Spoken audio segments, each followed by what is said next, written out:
6 মাস পর আবারও লাল বলের ক্রিকেটে ফিরছে বাংলাদেশ। শুক্রবার মিরপুরের হোম অফ ক্রিকেটে প্রতিপক্ষ পাকিস্তানকে আতিথ্য দেবে স্বাগতিকরা। খেলা শুরু সকাল 10টায়।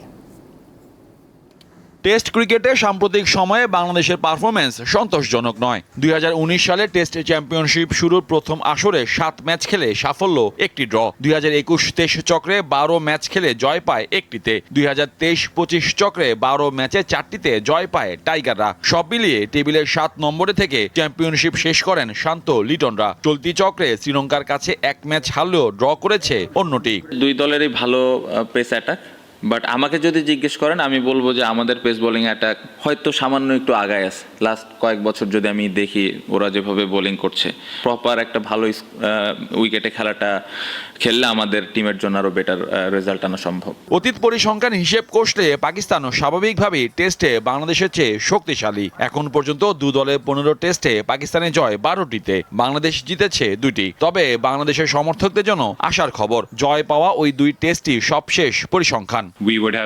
প্রতিটি দলেরই একটি নিজস্ব শক্তি থাকে। আমরা আমাদের দক্ষতা ও নিজেদের মতো করে বিষয়গুলো বিবেচনা করি। আমরা 16 সদস্যের একটি ভারসাম্যপূর্ণ দল নিয়ে এসেছি, যারা প্রায় সব কন্ডিশনেই খেলতে পারে।